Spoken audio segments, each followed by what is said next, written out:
सकते हैं। तो चलिए शुरू करते हैं। शुरुआत है ईरान के शीर्ष अधिकारी मोहसेन रजई ने जो एक इंटरव्यू दिया उसकी।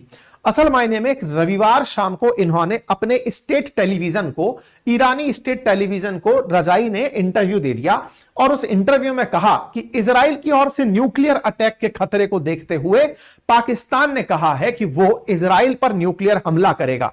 यह बयान जैसे ही आया, इस बयान के बाद बाकी किसी की नींदें उड़ी हो या ना उड़ी हो, पाकिस्तान की चिंता स्वतः ही बढ़ने लग गई कि ये तो हमने इनको पर्सनली कहा था कि भाई साहब तुम चिंता मत करो, हम तुम्हारे साथ हैं।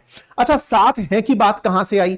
असल में जैसे ही इजराइल ने ईरान को टारगेट किया था तो शहबाज शरीफ ने तुरंत इसका निंदा करते हुए स्ट्रॉन्ग पॉसिबल टर्म में पाकिस्तान ने इजराइल के खिलाफ कंडेमिनेशन कर दिया था कि आप ये गलत कर रहे हैं, वैश्विक शांति के लिए सही नहीं है।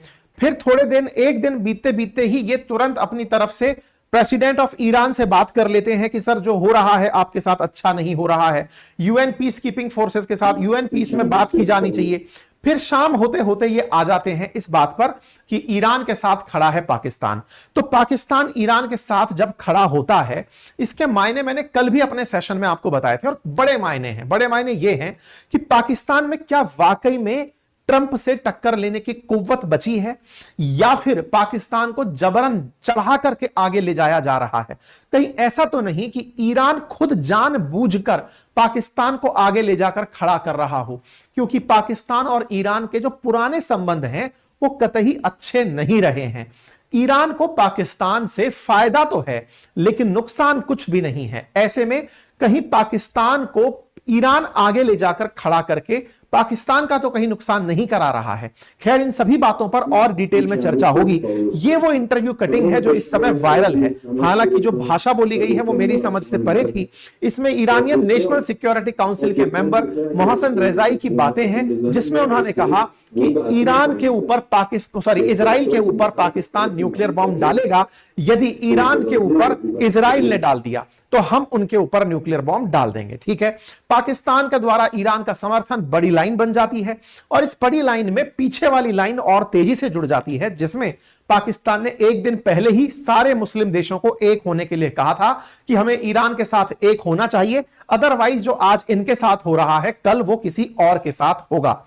कल शाम तक पहुंचते पहुंचते रविवार की दोपहर में पाकिस्तान की तरफ से एक ट्वीट और आ जाता है। डिप्टी प्राइम मिनिस्टर का ट्वीट था कि पाकिस्तान ने अपनी तरफ से यूनानिमसली एक रेजोल्यूशन पास कर दिया है कि वो ईरान के समर्थन में खड़ा है।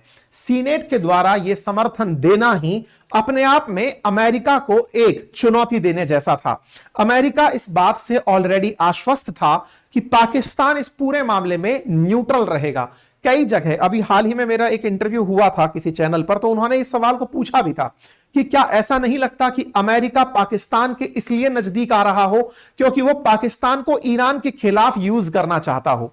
यहां पर समझने वाली बात यह है कि पाकिस्तान ने इस तरह की हरकत करके अमेरिका के विश्वास को ठेस जरूर पहुंचाई है।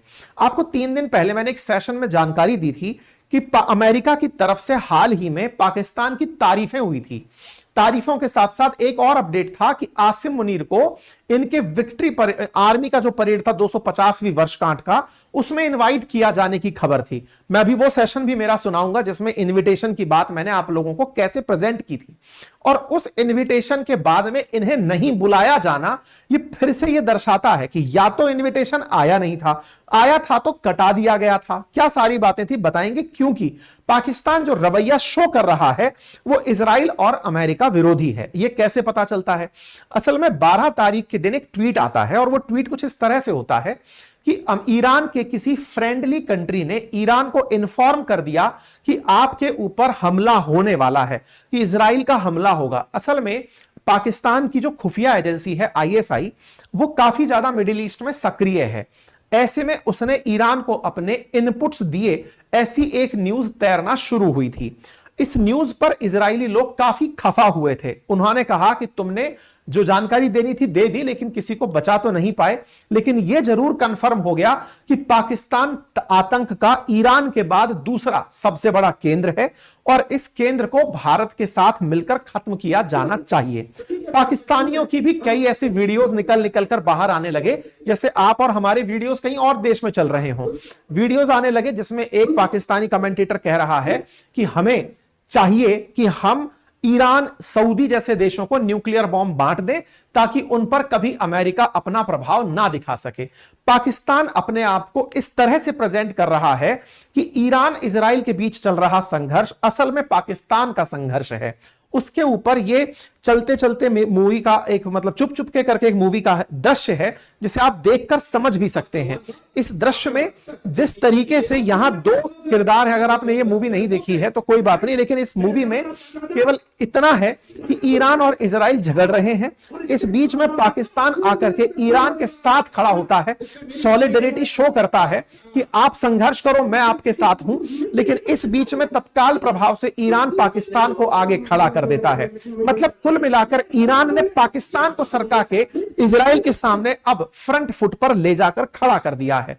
तो क्या पाकिस्तान यह स्वीकारने को तैयार है कि वो पहले तो पीछे बैकग्राउंड में खड़ा था, अचानक वो सामने कैसे आ गया? इस बात का खंडन पाकिस्तान की तरफ से शाम होते होते हो गया।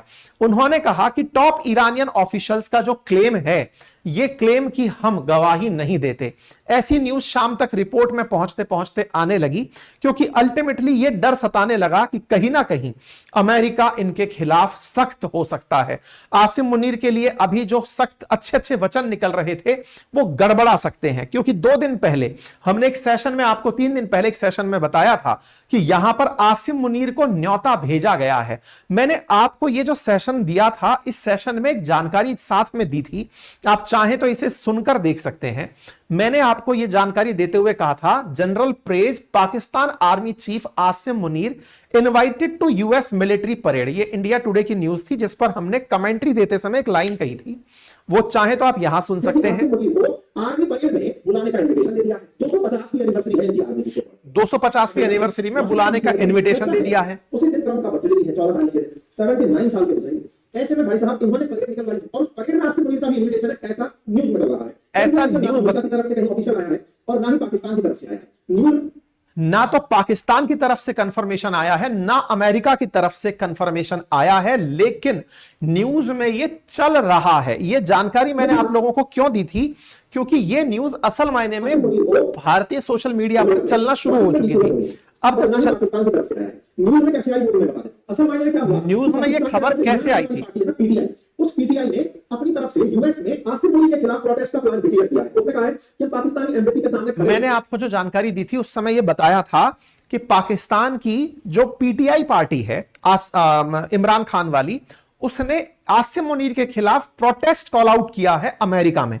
तो ऐसे में अगर पीटीआई प्रोटेस्ट कर रही है, प्लान कर रही है कि आसिम मुनीर आने वाले हैं, यह न्यूज आकर पहुंचती है यहां पर पहुंचती है, तब भी हम आपके सामने यह सेशन करते हुए एक लाइन जरूर कहते हैं, कंफर्मेशन कहीं से नहीं है, ना पाकिस्तान ना अमेरिका। न्यूज चल रही है तो जान लीजिए, ठीक है ना? तो उम्मीद है कि आप न्यूज को जब सुनते हो तो ये सारी बातें जिन पर मैं बार बार क्लेम डाल रहा होता हूं कि ये न्यूज चल रही है, ठीक है, ऐसे में यह खबर जब हुई तो कहीं ना कहीं अब इसको ऐसे जोड़कर देखा जा रहा है कि 12 तारीख, 13 तारीख, 14 तारीख पाकिस्तान का जो ईरान के प्रति प्रेम उजागर हुआ, अमेरिका बुलाने वाला था लेकिन बुलाया नहीं। अब ये कंक्लूड करने वाली बातें हैं, ना ऑफिशियली किसी देश ने प्रूव की हैं और ना ही हम करेंगे। ये डिप्लोमेसी की वो चीजें हैं जो बिहाइंड द सीन चल रही होती हैं, एग्जीक्यूट हो जाती हैं तो दिखा दिया जाता है, ठीक है साहब? अच्छा, फिलहाल के लिए पाकिस्तान के प्रति अमेरिका का जो भी रवैया हो, हेडलाइन जरूर ये बन जाती है, US denies inviting Pakistan army chief Munir to 250 army anniversary. बोले साहब हमने इनको इनवाइट नहीं किया था। अब जब इनवाइट नहीं किया ये न्यूज आती है तो शाम को पाकिस्तान खुद निकल के आ जाता है और कहता है कि साहब देखो, हम रिजेक्ट करते हैं कि हमने मिसाइल सप्लाई ईरान को करने के बारे में कोई बयान नहीं दिया था। अब ये मिसाइल सप्लाई की बात क्या आ गई? लोगों ने इस बात को इस तरह जोड़कर दिखाना शुरू कर दिया कि पाकिस्तान ने ईरान के साथ जो सॉलिडरिटी शो की है ना, उसका मतलब है कि ईरान को अब पाकिस्तान अपनी मिसाइलें देगा और पाकिस्तान अपनी तरफ से न्यूक्लियर बॉम्ब भी देगा। असल में जो ईरानियन जो जर्नल थे उन्होंने बात बोली ये थी कि पाकिस्तान ने कहा है कि उन पर हमला हुआ तो वो आपके बिहाफ पर इजराइल पर हमला करेगा। न्यूज बन क्या गई कि पाकिस्तान सप्लाई करेगा। पाकिस्तान शाम को आकर सफाई देता है और कहता है कि ये सारी रिपोर्ट्स बेसलेस हैं और ऐसा कुछ भी हमने पब्लिक डिस्कशन में नहीं डाला है। ये पाकिस्तान की फॉरेन मिनिस्ट्री की तरफ से एसोसिएट प्रेस को किसी ने अनोनिमिटी के आधार पर इंटरव्यू दिया, अपनी पहचान ना बताते हुए यह इंटरव्यू दिया और कहा कि हमने ऐसा कुछ भी नहीं कहा है। ईरान की तरफ से जो यह बयान आया है, यह बयान हमारी सॉलिडिरिटी को कंक्लूड करते करते आ गया है, हमने ऐसा कोई बयान नहीं दिया था।